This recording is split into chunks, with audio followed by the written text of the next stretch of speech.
Hi good morning. ಮತ್ತೆ ನಾನು ನಿಮ್ಮ ಮುಂದೆ ಬಂದಿದ್ದೀನಿ.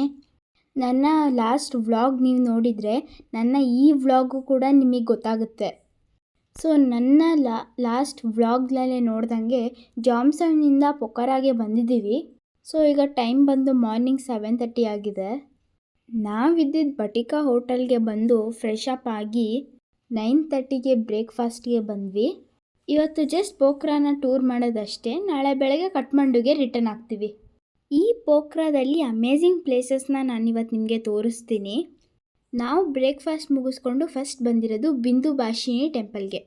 ನಿಜ, ನಾವು ಹೋಗಿದ್ದ ಪ್ಲೇಸೆಲ್ಲ ಎಷ್ಟು ಕ್ಲೀನೆಸ್ ಇದೆ ಅಂದರೆ ಮಾರ್ಕೆಟ್ನೂ ಸಹ ತುಂಬ ಕ್ಲೀನಾಗಿ ಇಟ್ಟಿದ್ದಾರೆ. ಪೊಲೀಸವರು ಎಲ್ಲ ಕಡೆ ಮಾರ್ನಿಂಗು ನೈಟು ಡ್ಯೂಟಿ ಮಾಡ್ತಾನೆ ಇರ್ತಾರೆ. ಆ್ಯಂಡ್ ಈ ಟೆಂಪಲ್ನಲ್ಲಿ ಎಲ್ಲ ಗಾಡ್ನು ನೋಡ್ಬೋದು. ಇದು ಬಂದು ಬುದ್ಧ ಟೆಂಪಲ್. ಮೌಂಟೇನ್ ಪ್ಲೇಸಸ್ ಅಲ್ವಾ, ಎಲ್ಲೇ ಹೋದ್ರೂ ಹೈಟ್ನಲ್ಲಿ ಹತ್ತಬೇಕು, ಡೀಪ್ನಲ್ಲಿ ಇಳಿಬೇಕು. ನಾವಿಲ್ಲಿದ್ದರೆ ನಡೆದೂನೇ ಬೇಗ ಸಣ್ಣ ಆಗ್ಬಿಡ್ತೀವಿ. ಇಲ್ಲಿ ನಮಗೆ ಫಸ್ಟು ತ್ರಿಮೂರ್ತಿಗಳ ದರ್ಶನ ಸಿಗುತ್ತೆ. ಯಾವುದೇ ಕಾರಣಕ್ಕೂ ಈ ಟೆಂಪಲ್ ಸುತ್ತಮುತ್ತ ಸ್ಲಿಪ್ಪರ್ಸ್ ವೇರ್ ಮಾಡೋಂಗಿಲ್ಲ. ಈ ಟೆಂಪಲ್ನಲ್ಲಿ ವ್ಯೂ ಪಾಯಿಂಟ್ ಸಹ ಇದೆ. ಪ್ಲೇಸ್ ಕಾಮಾಗಿದೆ, ಎಷ್ಟೇ ಜನ ಇದ್ದರೂ ಗದ್ದಲ ಅಂತೂ ಇಲ್ಲ. ಫಸ್ಟ್ ನಾವು ಮೈ ತುಂಬ ಸಿಂಧೂರ ತುಂಬಿರೋ ಹನುಮಂತನ ನೋಡಿಕೊಂಡು ಎಂಟ್ರಿ ಆದ್ವಿ. ಬಿಂದ್ಯ ಭಾಷಿಣಿ ಟೆಂಪಲ್ ಅಂದರೆ ಸಾಕ್ಷಾತ್ ಭಗವತಿ ದೇವಿನೇ, ಕಾಳಿಯ ಸ್ವರೂಪನೇ ಭಗವತಿ. ಈ ಟೆಂಪಲ್ ಮೇನ್ ಕಾಳಿದೇವಿಗೇನೆ ಇರೋದು. ಕಾಳಿದೇವಿ ಮೂರ್ತಿ ತುಂಬ ಚಿಕ್ಕದಾಗಿದೆ, ವಿಡಿಯೋ ಎಲ್ಲ ಮಾಡೋಂಗಿಲ್ಲ. ಸೊ ದರ್ಶನ ಎಲ್ಲ ಚೆನ್ನಾಗಾಯಿತು. ದರ್ಶನನೆಲ್ಲ ಮುಗಿಸ್ಕೊಂಡ್ವಿ. ಅಲ್ಲೇ ಪಕ್ಕದಲ್ಲಿದ್ದಿದ್ದ ಶಿವನ ದೇವಸ್ಥಾನದಲ್ಲಿ ನೇಪಾಳೀಸು ಮದುವೆ ಸಹ ಮಾಡ್ತಾಯಿದ್ರು. ನಮ್ಮ ಕಲ್ಚರು ಅವರ ಕಲ್ಚರು ಬೇರೆ ಬೇರೆನೇ, ಆದರೂ ಅದರ ಒಳಗಿನ ಅರ್ಥ ಒಂದೇ. ಇಷ್ಟು ಸಿಂಪಲಾಗಿ ಮದುವೆ ಮುಗಿಸ್ಕೊಂಡ್ರು ಅವರು. ಈ ನೇಪಾಳೀಸು ರೆಡ್ ಕಲರ್ನ ದತ್ತಕ್ಕೆ ತೊಗೊಂಡಿದ್ದಾರೇನೋ ಅಂತ ಅನಿಸ್ತಾ ಇತ್ತು. ಅವ್ರು ಯೂಸ್ ಮಾಡೋ ಸ್ಯಾರಿ, ಲಿಪ್ಸ್ಟಿಕ್ಕು, ಜ್ಯುವೆಲ್ರೀಸ್ ಎಲ್ಲ ಆಲ್ಮೋಸ್ಟ್ ರೆಡ್ಡೇ. ಇದನ್ನೆಲ್ಲ ನೋಡಿಕೊಂಡು ನಾವು ನೆಕ್ಸ್ಟ್ ಹೊರಟಿದ್ದು ಸೇತಿ ಅನ್ನೋ ರಿವರ್ಗೆ.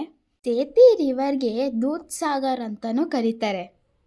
ಯಾಕಂದರೆ ಹಿಮಾಲಯದಿಂದ ಬರೋ ಈ ನೀರು ನೋಡೋಕ್ಕೆ ಮಿಲ್ಕ್ ಥರನೇ ಕಾಣಿಸುತ್ತೆ. ಸೊ ಇದನ್ನು ದೂದ್ ಸಾಗರ್ ಇಲ್ಲ ದೂದ್ ಫಾಲ್ಸ್ ಅಂತಲೂ ಕರೀತಾರೆ. ಈ ಫಾಲ್ಸ್ ಸಿಟಿ ಮಧ್ಯನೇ ಇದೆ. ಇದ್ರ ಸುತ್ತ ಬರೀ ಮಾರ್ಕೆಟ್ ಪ್ಲೇಸೇ. ಈ ಥರ ಮಾರ್ಕೆಟ್ ಪ್ಲೇಸಲ್ಲಿ ಈ ಥರ ಒಂದು ಪಾಯಿಂಟ್ ಇದೆ ಅಂತ ಗೊತ್ತೇ ಆಗಲ್ಲ. ಈ ಫಾಲ್ಸ್ಗೆ ಎಂಟ್ರಿ ಟಿಕೆಟ್ ಇರುತ್ತೆ. ಸೊ ನಾವು ಪೇ ಮಾಡಿಬಿಟ್ಟೆ ಒಳಗೆ ಹೋಗಬೇಕು. ನಮ್ಮ ಈ ಜರ್ನಿ ಫುಲ್ ನಮ್ಮ ಡ್ರೈವರ್ ಅಂಕಲ್ನೇ ಎಲ್ಲ ಪ್ಲೇಸಸ್ನು ನೀಟಾಗಿ ತೋರಿಸ್ಕೊಟ್ರು. ಅವ್ರು ಇದ್ದಿದ್ದರಿಂದನೇ ನಮಗೆಲ್ಲ ಪ್ಲೇಸಸ್ನು ಈಸಿಯಾಗಿ ಕವರ್ ಮಾಡೋಕ್ಕಾಯ್ತು. ಅವರಿಂದನೇ ನಾವು ಸಾಕಷ್ಟು ಇನ್ಫಾರ್ಮೇಷನ್ ಪಡ್ಕೊಂಡ್ವಿ ಪ್ಲೇಸಸ್ ಬಗ್ಗೆ. ನೋಡ್ತಾ ಇದ್ದೀರಲ್ಲ, ಇದೇ ದೂದ್ ಫಾಲ್ಸ್. ಇಲ್ಲಿ ಮೇಲೆ ಹರಿತಾ ಇರೋ ನೀರು ಕೆಳಗಡೆ ತುಂಬ ಡೀಪಲ್ಲಿದೆ, ನೀರು ಕಾಣಿಸೋದೇ ಇಲ್ಲ. ಈ ನೀರು ನೋಡಿ, ಈ ನೀರನ್ನ ನೋಡಿದ್ರೆ ಅಲ್ಲಿ ಹಾಲು ಹರಿತಾ ಇದೆಯೇನೋ ಅಂತ ಅನಿಸುತ್ತೆ. ಈ ವಾಟರ್ ಎಷ್ಟು ಕೋಲ್ಡ್ ಆಗಿರುತ್ತೆ ಅಂದರೆ ಐಸ್ಗಿಂತ ಕೋಲ್ಡ್ ಆಗಿರುತ್ತೆ. ಇಂಥ ಒಂದು ಜಾಗ ಸಿಟಿ ಮಧ್ಯದಲ್ಲಿದೆ ಅಂದರೆ ನಂಬಕ್ಕೆ ಆಗಲ್ಲ. ಹಿಮಾಲಯದಿಂದ ಈ ನೀರು ಹರ್ಕೊಂಬಂದರೂ ಒಂದು ಚೂರು ಗಲೀಜಿಲ್ಲ ಇದರಲ್ಲಿ. ಈ ರಿವರ್ ಎಲ್ಲಿವರೆಗೂ ಹೋಗುತ್ತೆ ಅದನ್ನು ನಿಮಗೆ ತೋರಿಸ್ತೀನಿ ಆಮೇಲೆ. ನಾವಿಲ್ಲಿರೋ ಒಂದು ಬಕೆಟ್ ಸಹ ತಗೊಂಡು ನೀರನ್ನ ಸೇತ್ ನೋಡಿದ್ವಿ. ನೀರು ಫುಲ್ಲು ಕೋಲ್ಡಾಗಿತ್ತು. ಅಲ್ಲಿರೋ ಅಂಕಲ್ ನಮಗೆ ಒಂದು ಹೂವನೂ ಕೊಟ್ಟರು. ಆ ಹೂವನ್ನು ನೀವು ಈ ನೀರಿಗೆ ಅರ್ಪಣೆ ಮಾಡಬೇಕು ಅಂತ ಹೇಳಿ ಕೊಟ್ಟರು. ನೀರನ್ನ ಸೇದಿ ಹೂವನ್ನೆಲ್ಲ ಅರ್ಪಣೆ ಮಾಡಿ ಕೈ ಮುಕ್ಕೊಂಡು ಅಲ್ಲಿಂದ ಹೊರಟ್ವಿ. ನೆಕ್ಸ್ಟ್ ನಾವು ಇಲ್ಲಿಂದ ಹೋಗ್ತಾ ಇರೋದು ಈ ನೀರು ಹರ್ಕೊಂಡೋಗಿ ತಲುಪೋ ಅಂಥ ಫೈನಲ್ ಪಾಯಿಂಟ್ಗೆ. ಆ ಫೈನಲ್ ಪಾಯಿಂಟೇ ಗುಪ್ತೇಶ್ವರ ಮಹಾದೇವ್ ಕೇವ್ ಅಂತ. ಪೋಖ್ರಾದ ಫೇಮಸ್ ಪ್ಲೇಸ್ ಅದು. ಅದ್ಭುತವಾದ ಜಾಗ, ಬನ್ನಿ ನಿಮಗೂ ತೋರಿಸ್ತೀನಿ. ಸೇತಿ ರಿವರಿಂದ ಸ್ವಲ್ಪನೇ ದೂರ ಇರೋ ಈ ಗುಪ್ತೇಶ್ವರ ಮಹಾದೇವ. ಈ ದೇವಸ್ಥಾನಕ್ಕೆ ಎಂಟ್ರಿ ಆಗ್ತಾ ಇದ್ದಂಗೆ ಫಸ್ಟ್ ನಮಗೆ ಕಾಣಿಸೋದು ಜಲನಾರಾಯಣ ಅಂದರೆ ಬುಧ ನೀಲಕಂಠ. ರುದ್ರಾಕ್ಷಿ ಮರದ ಕೆಳಗೆ ಈ ಸ್ಟ್ಯಾಚ್ಯೂನ ಸಿಮೆಂಟಿಂದ ಮಾಡಿರೋದು. ಗುಪ್ತೇಶ್ವರ ಕೇವ್ ಎಂಟ್ರಿಯಲ್ಲೇ ಜಲನಾರಾಯಣ ನೋಡಿಕೊಂಡು ಹೋದ್ವಿ. ಇದು ತುಂಬ ಓಲ್ಡ್ ಟೆಂಪಲ್. ಇದರಲ್ಲಿರೋ ಶಿವಲಿಂಗ ಸ್ವಯಂ ಉದ್ಭವ ಮೂರ್ತಿ ಅಂತೆ. Inside no video and photography. Ticket ತೊಗೊಂಡಾದ್ಮೇಲೆ ಒಳಗೆ ಹೋಗ್ತಾ ನೋಡ್ತಾ ಇದ್ದೀರಲ್ಲ, ಒಳಗೆ ಹೋಗ್ಬೇಕಂದ್ರೂ ಇದಕ್ಕೂ ಡೀಪಾಗಿ ಇಳಿಬೇಕು. ಹೋಗ್ತಾ ಇದ್ದಂಗೆ ನಮಗೆ ಅದ್ಭುತವಾದ ಕೆತ್ತನೆಗಳು ಗೋಡೆ ಮೇಲೆ ಕಾಣಿಸುತ್ತೆ. ಈವನ್ ಸಮುದ್ರ ಮಂಥನದ ಕೆತ್ತನನ್ನು ಮಾಡಿದ್ದಾರೆ ಈ ಗೋಡೆ ಮೇಲೆ. ನೋಡಿ ಎಷ್ಟು ಅದ್ಭುತವಾಗಿ ಕೆತ್ತನೆ ಮಾಡಿದ್ದಾರೆ. ನೀವು ಯಾರಾದರೂ ಇಲ್ಲಿಗೆ ಬಂದರೆ ಈ ಜಾಗನ ಮಿಸ್ ಮಾಡ್ದೇನೆ ನೋಡಿ.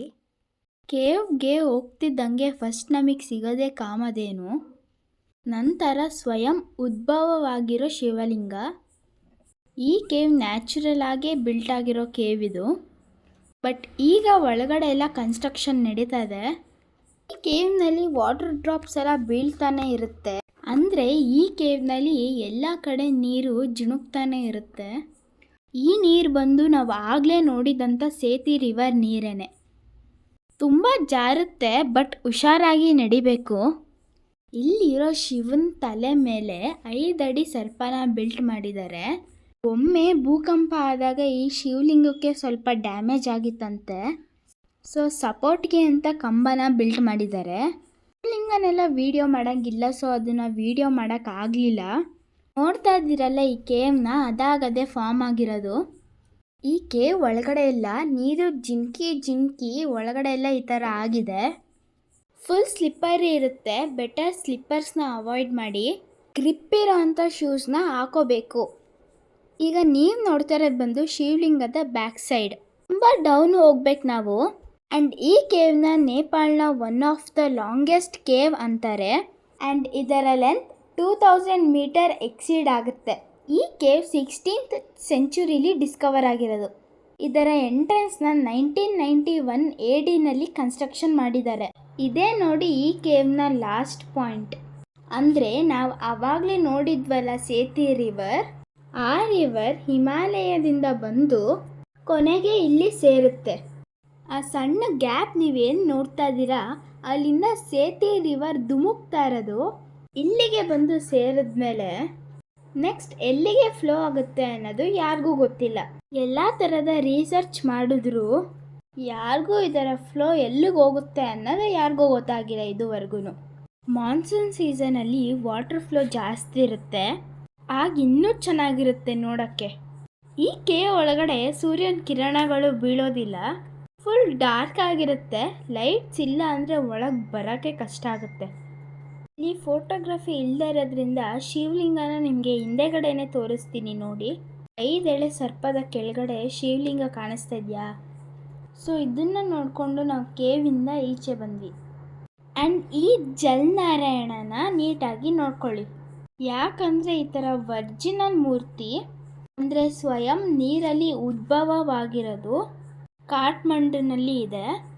ಅಲ್ಲಿ ಫೋಟೋಸ್ ಅಲೋ ಇಲ್ಲದೆ ಇರೋದ್ರಿಂದ ಇಲ್ಲೇ ನಿಮಗೆ ಫೋಟೋದಲ್ಲಿ ತೋರಿಸ್ತೀನಿ. ನೆಕ್ಸ್ಟ್ ನಾವು ಗುಪ್ತೇಶ್ವರ ಕೇವಿಂದ ಬಂದಿದ್ದು ಡೇವಿಸ್ ಫಾಲ್ಸ್ ಅನ್ನೋ ಜಾಗಕ್ಕೆ. ಇದು ಗುಪ್ತೇಶ್ವರ ಕೇವ್ ಆಪೋಸಿಟ್ನಲ್ಲೇ ಇರೋ ಫಾಲ್ಸ್. ನಾವೇನು ದೂದ್ ಸಾಗರ್ನ ಫಸ್ಟ್ ನೋಡಿದ್ವೋ ಅಲ್ಲಿಂದ ಈ ರಿವರ್ ಇಲ್ಲಿಗೆ ಬರುತ್ತೆ. ಇಲ್ಲಿಂದ ನೆಕ್ಸ್ಟ್ ಹೋಗೋದೆ ಗುಪ್ತೇಶ್ವರ ಕೇವ್ಗೆ. ಅಲ್ಲಿಂದ ಮುಂದಕ್ಕೆ ಈ ವಾಟರ್ ಎಲ್ಲೋಗುತ್ತೆ ಅನ್ನೋದು ಯಾರಿಗೂ ಗೊತ್ತಿಲ್ಲ. ಮಾನ್ಸೂನ್ ಸೀಸನಲ್ಲಿ ಈ ರಿವರ್ ಧುಮ್ಕೋ ಅಂಥ ಫೋರ್ಸ್ಗೆ ಇಲ್ಲಿವರೆಗೂ ನೀರು ಚುಮ್ಮುತ್ತೆ. ಈ ರಿವರ್ಗೆ ದೇವಿ ಫಾಲ್ಸ್ ಅಂತ ಯಾಕೆ ಹೆಸರು ಬಂತು ಗೊತ್ತಾ? ಆ್ಯಕ್ಚುಲಿ ಇದು ಬಂದು ಸೇತಿ ರಿವರೇ.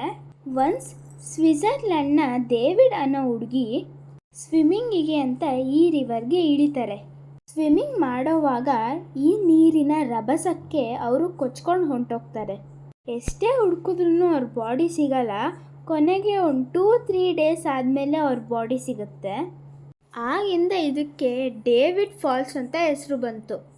ಜನ ಅದನ್ನು ಹೇಳ್ತಾ ಕೊನೆಗೆ ಡೇವಿಸ್ ಫಾಲ್ಸ್ ಅಂತ ಆಗೋಗಿದೆ. ಸೊ ನಾವಿವಾಗ ಈ ಫಾಲ್ಸ್ ಏನು ನೋಡ್ತಾ ಇದ್ದೀವಿ, ಗುಪ್ತೇಶ್ವರ ಕೇವಲ್ಲಿ ಲಾಸ್ಟಲ್ಲಿ ನಮಗೆ ನೀರು ಧುಮುಕ್ತಾ ಇದ್ದಿದ್ದು ಕಾಣಿಸ್ತಲ್ವಾ, ಅದೇ ಈ ಪಾಯಿಂಟ್. ಇಲ್ಲಿ ಧುಮುಕ್ತಾ ಇದ್ದಿದ್ದೇ ನಮಗೆ ಅಲ್ಲಿ ಕಾಣಿಸ್ತಾ ಇದ್ದಿದ್ದು. ಈ 2 ಜಾಗಗಳು ಸಿಟಿ ಮಧ್ಯದಲ್ಲಿದೆ.